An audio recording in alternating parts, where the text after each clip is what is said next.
Hello, everyone. We are excited to talk to you about dyslexia characteristics today. My name is Laurie Weathersby. I'm the Bureau Director of the Office of Intervention Services. I'm also a dyslexia therapist and a certified academic language therapist. I have Jada Brantley here with me today. She's also a certified academic language therapist and dyslexia therapist, and Ginger Kessler. Both Ginger and Jada work in our intervention office at MDE. Ginger is our behavior specialist, and Jada is one of our academic specialists, intervention specialists. So we are going to go ahead and get started. We always start our presentations with the vision and mission of our board, as well as our 6 strategic goals. So for this video, we're going to talk to you about dyslexia, the definition of dyslexia, key legislation that we have in the state around dyslexia, the state-approved screeners that we have, and characteristics when you're looking for signs of dyslexia. So first, this is the definition of dyslexia that was adopted by the International Dyslexia Association. It is also the definition that is in our Mississippi state law. So as you can see here, it is quite extensive. So we have highlighted some key terms in red. So as you see here, dyslexia is a specific learning disability, and it is neurological in origin. And so what that means is it is not caused by a traumatic brain injury. It is caused by a difference in the brain that just happens. It occurs naturally. So some characteristics that you can see in a dyslexic child is having trouble with fluent word reading. Typically, they are poor spellers and they have trouble decoding. They have a hard time sounding out their words. The phonological component is typically an area that they really struggle with. And so you'll hear teachers or interventionists mention phonological awareness, because that is the child learning their sounds and how to work with sounds. And typically that is a key area that they struggle with.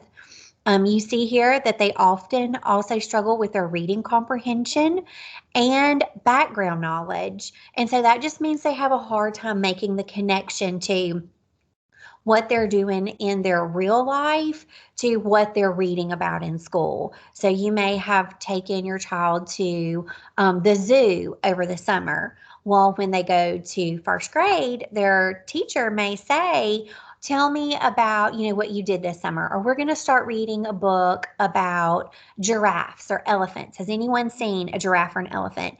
And that child's sitting there thinking, no, I don't know anything about a giraffe or an elephant. They're not making the connection that they were just at the zoo this summer and they did see those animals. So that's what we mean when we talk about that background knowledge piece. So just taking a closer look at some of the behaviors that we'll see with dyslexic students, typically an impairment of learning that may affect one or more academic areas. So it may also kind of bleed over into math. So you'll see them struggling in some math skills or some math strategies. It is a structural and functional difference in the brain. They often have difficulties with reading print accurately with a rate that supports their comprehension. So a lot of times, and you've probably heard this, dyslexic students are typically very smart to have at least an average or above average IQ. So to talk with them and have a conversation with them, they're very smart, they're very bright, and so they're comprehending conversation. But then when they sit down to read text, it's not at the same level. And so that can just be a characteristic you can look for. Difficulty using phonics and structural analysis to spell and read unknown words automatically. They are not automatic readers. It takes them longer to get those words out. I mentioned a core deficit in phonological processing skills. Their speech sounds are poorly processed. They have unexpected difficulties in relation to their intelligence, opportunities, and instruction. It exists in individuals with talents and abilities that enable them to be successful in many domains. and it can coexist with other developmental difficulties and disabilities, including problems with attention, memory, and executive function. So a lot of our dyslexic students also struggle with ADHD, focus, attention, those executive function. A lot of times those are your students who, if you look at them sitting in their desk, their papers are everywhere. They don't know how to get themselves organized. They don't know how to keep up with their materials. And a lot of times this isn't on this list, but it also can affect them with directions. When you tell them, if you want to tell a second grade student to take a note to the teacher down the hall, and you say, okay, when you go out of this room, you turn left, and the teacher's door, is going to be on the right. Well, they are lost because they don't understand directions whatsoever. Okay, so some key legislation that we have here. So these are the only states left in the United States that do not have dyslexia state laws. And so this information came from dyslexicadvantage.org, and they update this every year. So it's only a few states left at this point. So that's good. That's encouraging. And I know Hawaii, they had some legislation that was on the table, and for whatever reason, it didn't get pushed through. So maybe this year will be the year for Hawaii. Okay, Jada, I believe you're going to talk to them about the key legislation that we have in Mississippi.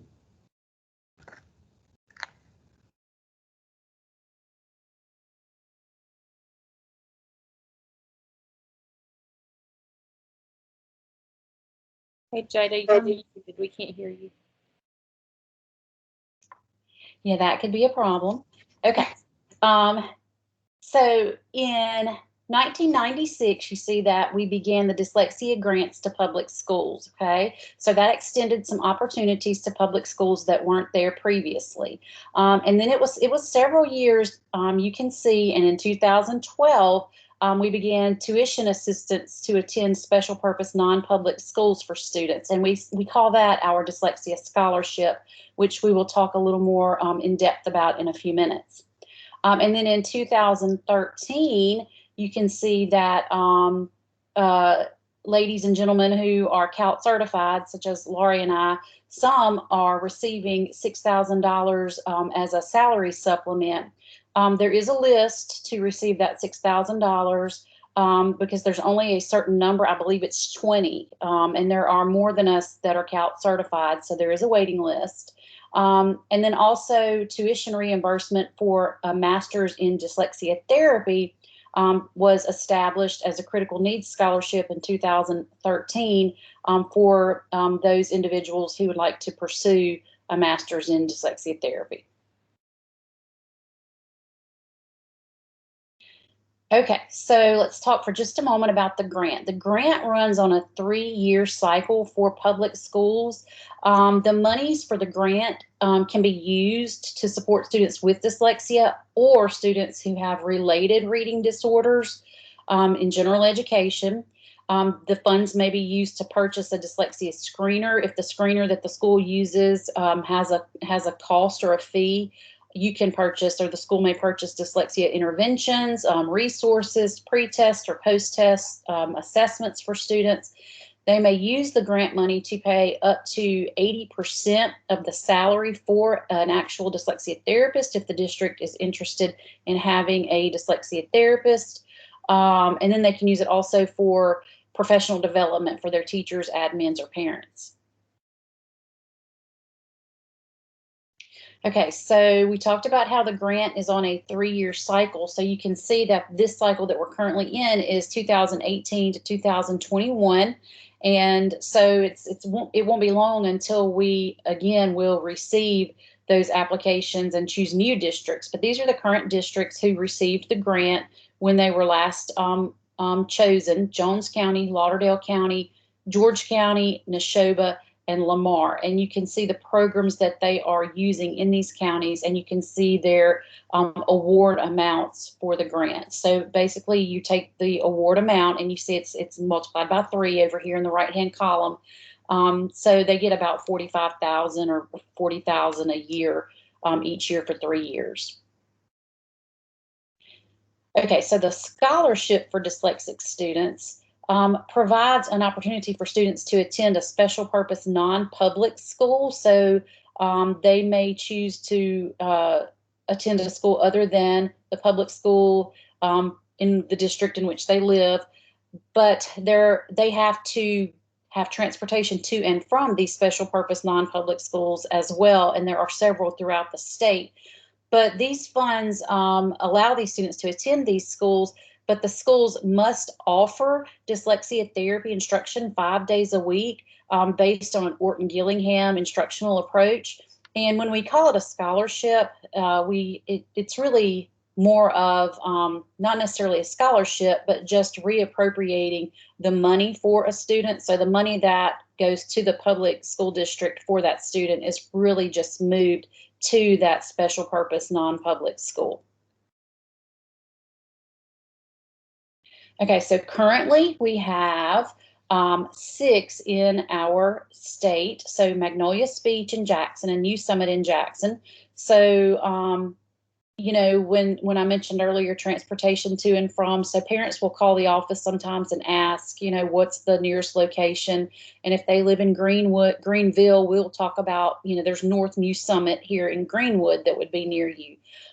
There's South New Summit in Hattiesburg, Oxford University School in Oxford, and then the Petal 3D School, which is in Petal. So we do have several throughout the state, and they're spread out. So that's good that they are in different locations.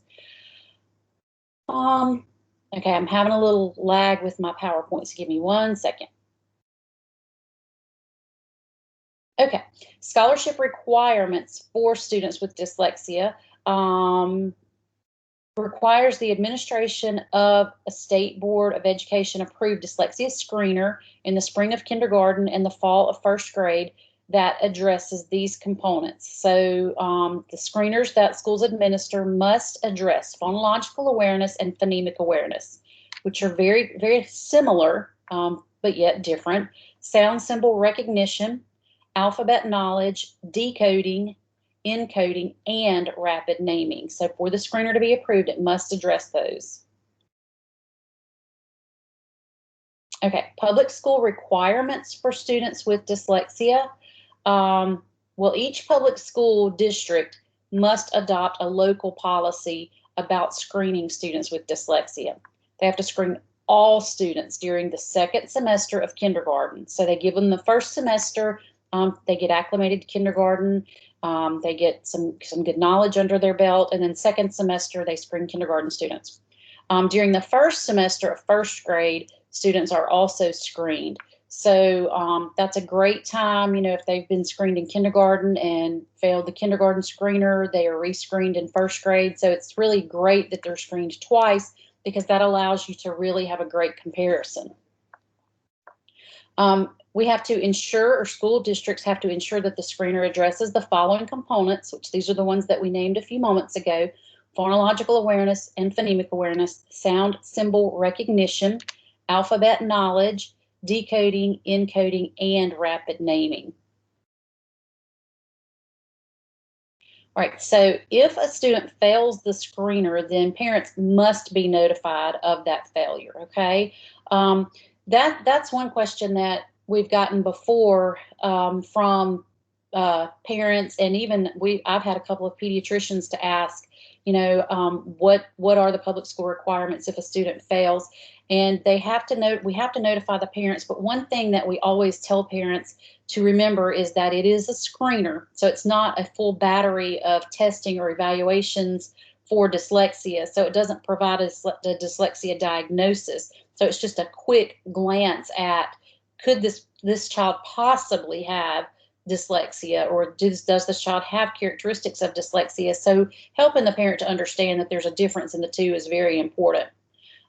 Public schools have to accept dyslexia evaluations that were administered by, and this is really important, administered by a licensed psychologist, psychometrist, or speech language pathologist. So that's where those evaluations can come from, in which they would bring those to you at the district, and you would have to accept those evaluations. and you have to consider those evaluations. So if a district or a parent calls sometimes to the office and says, they tell me they don't have to take this, they do have to take it, and they do have to consider the diagnosis, and they do have to consider what's best for the student to help the student to be successful. So you determine whether or not the student qualifies under IDEA before proceeding to the development of a 504 plan. But if that diagnosis of dyslexia does not result in the determination of a disability, then in developing the written 504 plan, there shall be a presumption that proficiency in spelling, reading, and writing are essential for the student to achieve appropriate educational progress. So those are things that those dyslexic students really struggle with that are part of their everyday education that help them to be successful: spelling, reading, and writing. Okay, so just a second ago, I also mentioned that they have to take the diagnosis and they have to consider the diagnosis. So what I mean by this is developing interventions or providing strategies for students, or providing accommodations that allow that student to progress effectively in the classroom. So the interventions and strategies should be developed according to the data, of course. Not limited to, but may include the use of the three-tier instructional model. So the student could possibly be placed in Tier 2 or Tier 3 for interventions. I have had students who had a dyslexia diagnosis who didn't need that additional support of Tier 2 or Tier 3. They were very high-functioning students, so they simply needed some accommodations in the classroom, such as some additional time. Maybe, Laurie said a moment ago, they have to have sometimes their instructions repeated or paraphrased because many of them have ADHD as well. So that executive functioning, they're struggling there. So that's something to keep in mind, that they may be placed in the tier process, and they may possibly be successful without being Tier 2 or Tier 3. Okay, continue with public school requirements. This year, we have asked districts to screen their first grade students by October 23rd, screen their kindergarten students by April the 9th, and each year, so far each year, we have had a date in October and a date in April. And then once they have screened students, they are to complete the Mississippi Dyslexia Screener data information form, and they submit that information to us at Intervention Services. They are to submit that information this year by April 23rd, this school year. And this shows the information, the link where that data form may be accessed. Okay, so this is just a really important piece of information.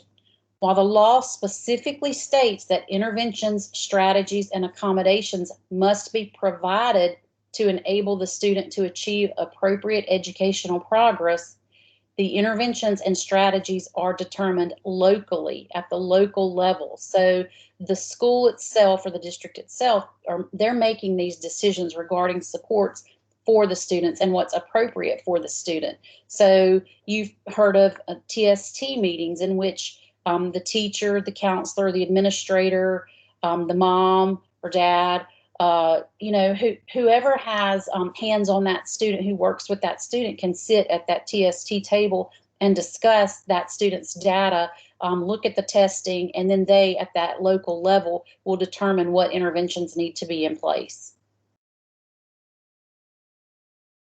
Okay, so we have updated our list of approved screeners this year. We actually added to the list this year. So in April, we released their request for qualifications, and entities could submit their proposal or their application for qualifications to see if they did qualify to be on the list of screeners. And we have a group of educators, including dyslexia therapists, who vet these screeners that have been sent in to make sure that they meet the requirements that we are looking for, and that they have those components that I listed earlier, because they must consist of all of those components. So in June, the State Board of Education approved the most updated list. So here we are with the, we have 2 Amplify screeners. So Amplify was recently on our list, but Amplify had submitted an updated version, which also made our list. So you can see there are 2 Amplifies. There's Dibble's 8th edition, Fast Bridge Learning, Lexercise, the Mississippi Dyslexia Screener. So one thing just to point out on that is when you go to the Lexercise website, make sure that if you are administering this screener that you do choose the Mississippi Dyslexia Screener. Mississippi College's screener, and then William Carey has one that is Mississippi Dyslexia Therapy Association screener. So those are also 2 additional screeners. This is the screenshot of the data form that will be completed by districts and sent in so that we can look at this information and see how our students are doing on these screeners across the state. Right, and we said that parents must be notified. So we have included just a screenshot of a sample letter. So this is one that may be used, or maybe districts want to use it and make a few changes here and there and submit this letter. But this is just a sample letter that would be appropriate to send out for those who failed the screener. Okay, some considerations for districts to consider when they're looking at their data. How many students failed the screener were referred to MTSS? So how many students that failed that screener did we have a TST meeting on, basically? How many students who failed the screener were referred to MET? So that's saying how many students did we refer to consider if that student needs to, or if those students need a comprehensive evaluation to possibly receive special ed services. How many students were actually eligible for special education services? How many students failed the screener in kindergarten and first grade? Are you considering multiple sources of data when making decisions for students? So we don't just take one test or one piece of data and make a determination of services for a child. We use many data points and look at the whole child. And also, has the parent been notified or expressed concern?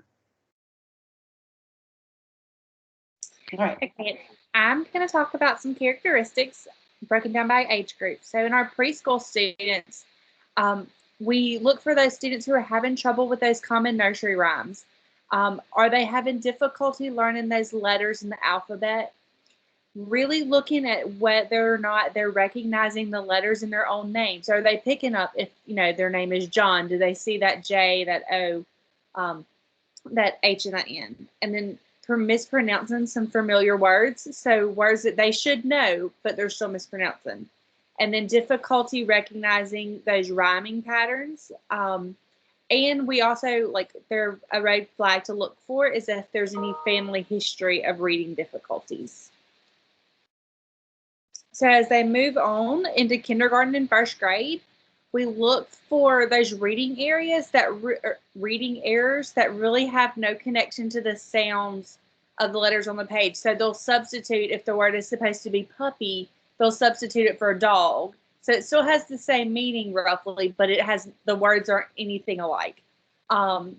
Really looking for the student does not understand that words can be broken apart. We also look for or notice that kids complain about how hard it is to read. They don't want to do it, and you'll hear some grumbling when they have to. Again, we look for that history of reading problems, and then they also can have trouble sounding out simple words like that cat, map, and nap, things like that follow typical patterns. As we move from second to high school, these students, we can look for very slow acquisition of their reading skills. Their reading is slow and awkward. Y'all know this whenever we have our students and it's just kind of painful to have to sit there and listen to them read. That's a red flag. They do, again, have trouble reading unfamiliar words, and they just make wild guesses when they don't know a word. And there's no strategy for reading new words, so they don't have that skill of sounding it out or breaking up into chunks or things like that. And a lot of times these students will avoid reading out loud because they understand that it's difficult and that it's it's hard and they don't want to have to read out loud. So this is our office. Like Laurie's that top one. Laurie's our bureau director, and then Jada is our academic intervention specialist. We also have added a new member of our team, and that's Matt Sheriff. He is also an academic specialist, and he actually is a former principal. So if you guys have any questions as far as building level administrative questions, Matt's a great resource. I'm Ginger. I'm the behavior specialist. We also have Sandy Elliott. She is our EL specialist. She's a great resource. Jen Cornett is listed as our gifted specialist. She's kind of filling a little bit of both roles. She's actually now over in social studies, and we are currently looking for a new gifted specialist. But if we have any questions, we can always ask her. We also have Melissa Banks, and she is our technology specialist. And this is just our contact information. If you guys have any questions, we would love for you to reach out to us.